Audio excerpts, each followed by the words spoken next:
Everybody, Gisele Grenier here. In this video tutorial, I want to talk about toning down a color.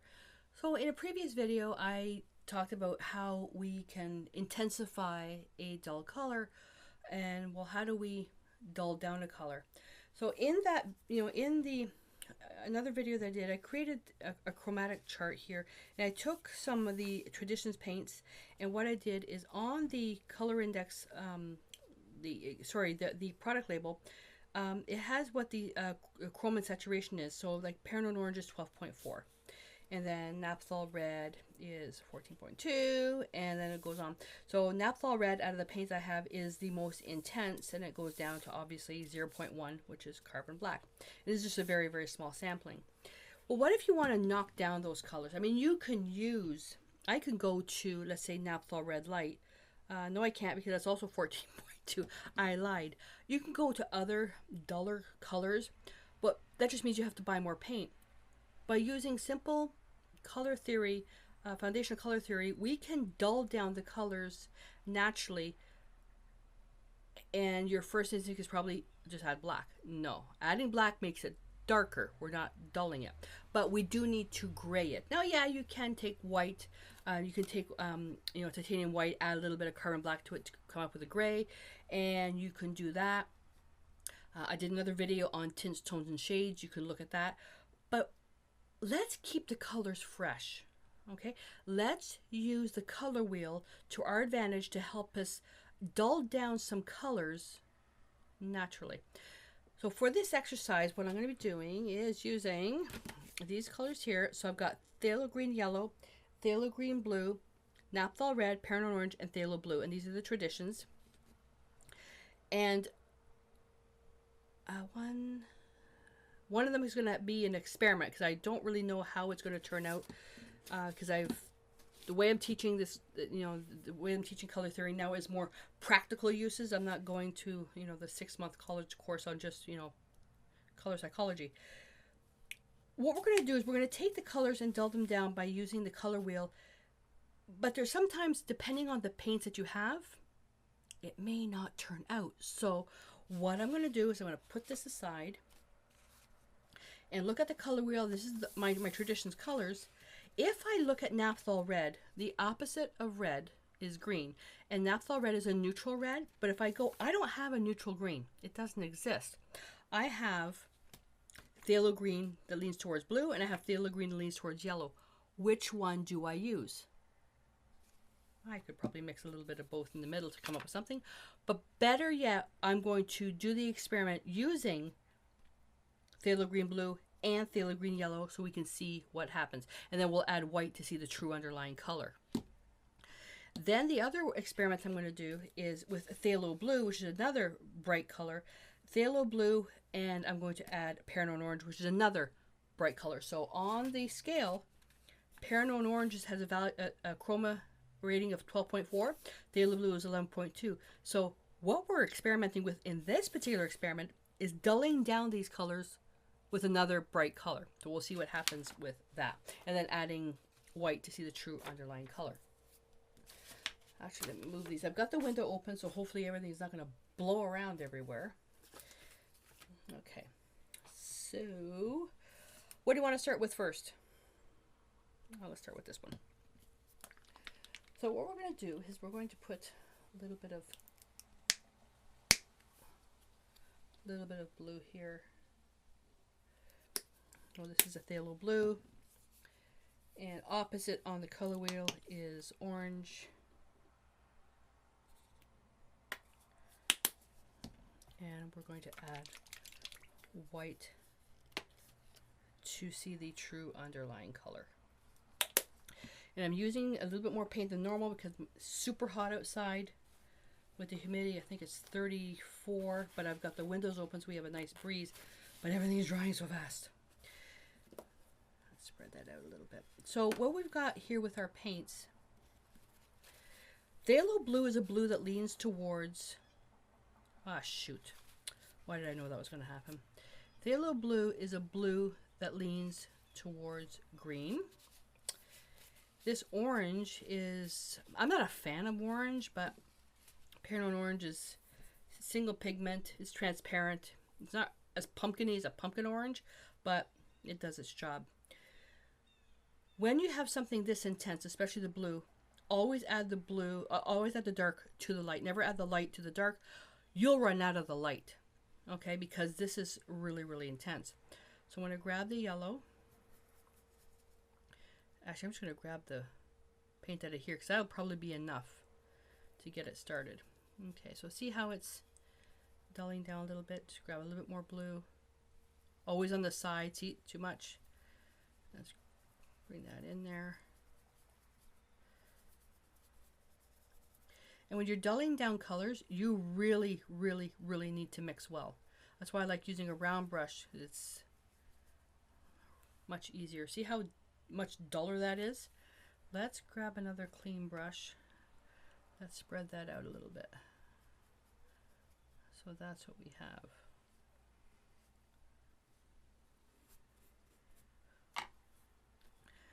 Let's add a bit more blue.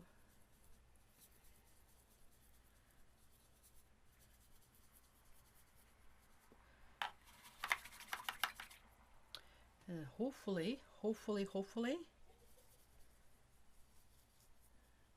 the paint will still be wet while I add the white. So you really can see the true underlying color as soon as you add white. Oh, the neighbors are outside with their dog. I hope Mia doesn't bark.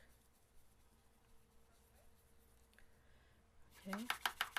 Now this is where we're gonna really clean the brush. Take the white. Wow. See that difference? So that's the Peridot orange with white, and this is with a little bit of the phthalo blue, and this is with more phthalo blue. And we can even go a little bit more just to darken this. I had a little bit too much white in there. You add a bit more blue, you get even a different color. So you see how you can play with the colors? So we're only using 2 colors plus white, and you can get all the, and you can keep going. You can add a bit more orange, add a bit more blue. And then you can go further by taking a different blue. So we could take, let's say, ultramarine blue, which is a 12.8. So on the scale, oh, I don't have it. So why didn't I use ultramarine blue? Ultramarine blue is more powerful than Peridot orange at 12.8. Ultramarine blue is right here. So I could do this experiment with that because ultramarine blue leads towards violet. So if it leans towards violet, violet has red, red is warm, orange is next to red, so it'd be more of a warmer mix. Whereas using phthalo blue, which has more green in it, okay, so phthalo blue has more green in it, orange has red in it, red and green are opposite, so it's going to be a much cooler mix. This is why having a color wheel will help you decide, you know, how to analyze your colors. Okay, so that's that experiment. So for this exercise, you're going to take opposites on the color wheel, bright colors, the brightest colors you have, opposites on the color wheel, and then you're going to try to do your mixes like this. So you're dulling down, you're going to create a dull mix with 2 very, very bright colors. Okay, put that over there, avoid chaos's head. All right, now we're going to do the red. This one I love doing. Many of you have seen when I do these experiments, not these experiments. When I do these mixes, I will create chromatic black, which is black with color, using alizarin crimson permanent with phthalo green that leans towards blue. That's my chromatic. You know what? Let me do that one as well. Let me do that one as well. Might as well show you in case you haven't seen it. So we're going to take, oh my gosh. So that's phthalo green blue. Then I'll do, I did that in the wrong order. Shoot. Okay, well, we might as well. I should have put this beside. And then just phthalo green yellow. Oh my goodness. What's the Murphy's Law thing when I'm working with phthalo colors? I get it all over me. Did I get it on the floor? No. But I am wearing a coral colored top. We'll see how long that's going to last.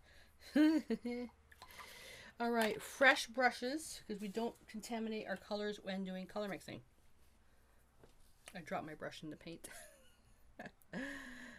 Naphthol red. I don't even know why I put that there. Oh my god, not thinking straight. And then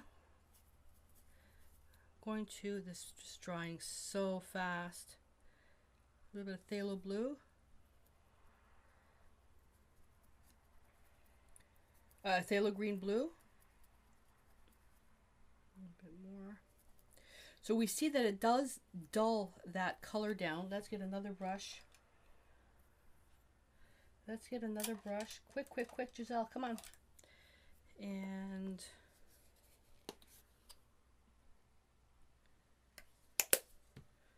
white. Look at that. Okay. So we have the, oops. I'm trying to rush. The paint is drying. Now phthalo green yellow. So let's get it to about the same mix as that. And now this one I can add white to it.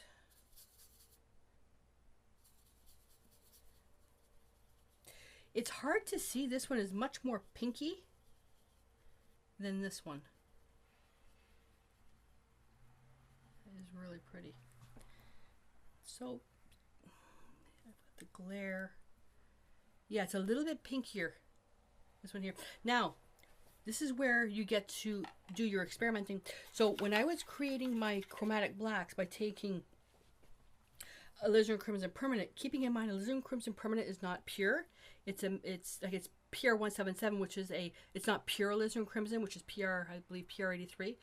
Fades very quickly with light, so we don't use that. So each paint manufacturer is going to have their own mixture. Some of them actually mix pigments. DecoArt has a single pigment, and it's the closest one that I can find. And with this one here, taking phthalo green to it, and right there it looks black. Phthalo green blue, it looks black. And then we add a little bit of white to see the true underlying color, but look at that.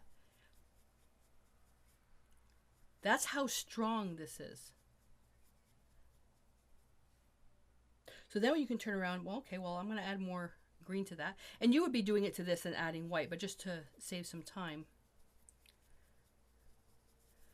Let's bring a bit more of that in. Add a bit more white. There we go. Now we're starting to get more grays. So from doing this experiment with these specific pigments, alizarin crimson permanent from DecoArt and the phthalo green blue from DecoArt, this one you need a little bit more of the green. But look how strong this is. Adding white, adding white, adding white. Look at that beautiful gray. So this is why I love creating a chromatic black with this. When I'm working with oils, I'll use alizarin, depending on the brand. Like if I'm using, let's say I'm Grenier for oils, it's, or it doesn't matter the brand. I'll take the alizarin crimson permanent and I'll usually use Viridian. If I need to have something for portraits, I'll use Viridian instead because it's more transparent.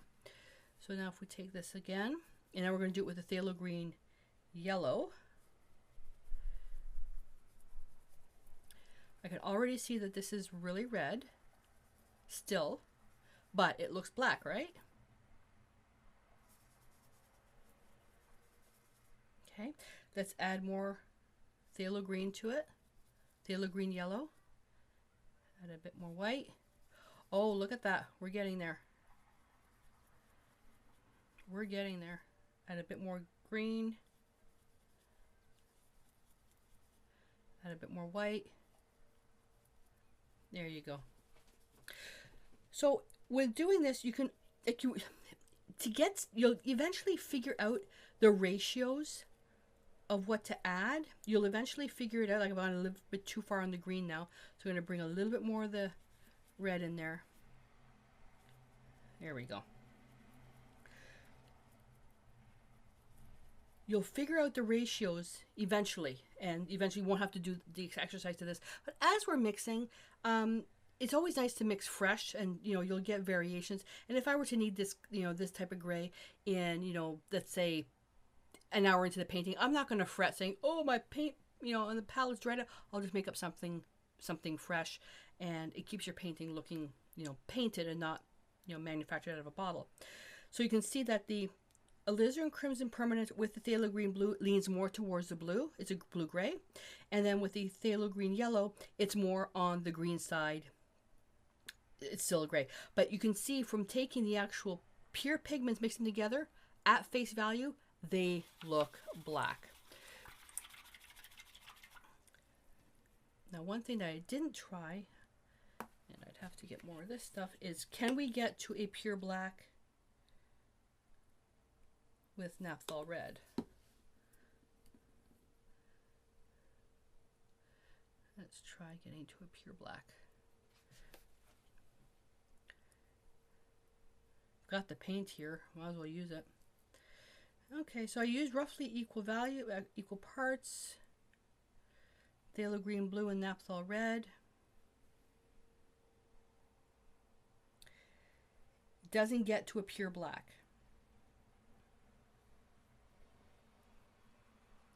Let's add some white to that.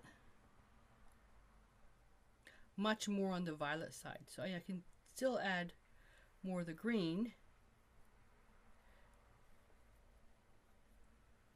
Add more of the white. Here we go. We're getting there. So at face value, it wasn't as black. The naphthol red and the phthalo green blue wasn't as black as the alizarin crimson, but you can see you do get a bit of a different type of gray. Not saying one is wrong and one is right, it's just different.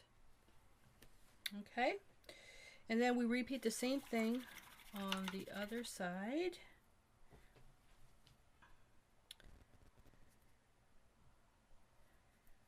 Already knowing now with naphthol red and with the alizarin crimson, I need more of the phthalo green. This is the phthalo green on the yellow.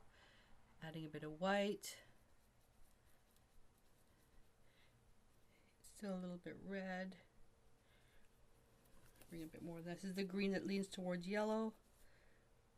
Trying to grab some of the white that's not touched with any other paint. There, that's not a bad gray right there. I'm going to leave that one right where it is. So see all these different ones. So you can see by the true underlying color, by just using different greens, green that leans towards blue and green leans towards yellow, you're going to get a different type of gray. So now you're going to know what colors to shift to if you're looking for something very specific. Do you need a gray that's a bit warmer, or do you need a gray that's a little bit cooler? So then you know what colors to get.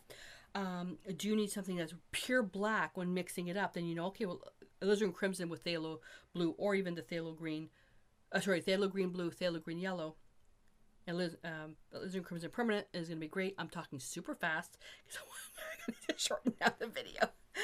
So alizarin crimson for your chromatic black is going to be much more intense than using naphthol red and the green. And it's just because it leans more towards the violet. Okay, it's a little bit darker in natural value. It's a little bit darker than the naphthol red. So naturally, it's going to be darker when creating that chromatic black. But experiment with this. And what I'd like to do is invite you to create your mixes, make notes if you can, and then because you can't post pictures on YouTube, head on over to the community or to my Facebook page. Everything is linked below, and post your pictures there. That way we can all share and comment on the post and learn from each other. And it's like it's easier actually seeing what you've done instead of just typing it in, because I can't understand mixes when you just type it. Seeing a picture is much better. Alrighty, so there you go. I hope that you enjoyed this lesson and you have a better understanding now of creating your chromatic blacks and creating grays to dull down intense colors. And with the other experiment, dulling down to intense colors by using their complements also works. So share your pictures with me, and until I see you next time, stay inspired.